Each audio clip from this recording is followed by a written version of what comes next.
RRB ఎన్టీపీసీలో వచ్చిన question చూడుర్రి. ఏం లేదు, ఒక సమ్ 1600 2 ఇయర్స్లో అయిందట, అంతేనా? మళ్ళీ అదే సమ్ 1700 3 ఇయర్స్లో అయిందట. రేట్ ఆఫ్ ఇంట్రెస్ట్ కనుక్కోమంటున్నాడు, అంతేనా?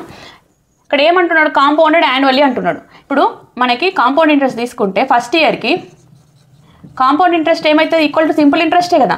సెకండ్ ఇయర్ అప్పుడే మనకి కాంపౌండ్ ఇంట్రెస్ట్ ఏమవుతుంది? సింపుల్ ఆ సమ్ మీద ఇంట్రెస్ట్ ప్లస్ ఈ సింపుల్ ఇంట్రెస్ట్ మీద మళ్ళీ ఇంట్రెస్ట్ యాడ్ అవుతుంది, అంతేనా? అంటే ఫస్ట్ ఇయర్కి రెండు ఈక్వలే కదా. ఇక్కడ చూడండి, 1 ఇయర్కి రెండు ఈక్వల్ అయినప్పుడు ఇక్కడ చూడండి, ఈ ప్రిన్సిపల్ 2 ఇయర్స్ 1600 అయింది, మళ్ళీ 3 ఇయర్స్ 1700 అయింది. ఈ 1 ఇయర్లో ఏమైంది? ఈ 1 ఇయర్లో మనకి ఏమవుతుంది? Compound interest equal to simple interest అవుతుంది కదా.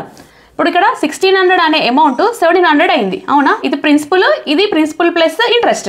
ఇప్పుడు ఇంట్రెస్ట్ ఏమవుతుంది? 700 మైనస్ 1600 అంటే ఎంత? ఇంట్రెస్ట్ సింపుల్ ఇంట్రెస్ట్ ఎంత వచ్చింది? 100 కదా. మనం ఇలా సబ్స్టిట్యూట్ చేసుకుంటే అయిపోతుంది. 100 ఈక్వల్ టు ప్రిన్సిపల్ ఎంత? 1600.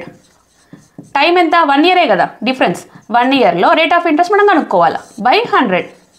ఇక్కడ క్యాన్సిల్ చేయాలి మనం. 0 0 4 4 జా 16 4 25 జా ఆర్ ఈక్వల్ టు 25/4 అంటే ఎంత? 6.25%.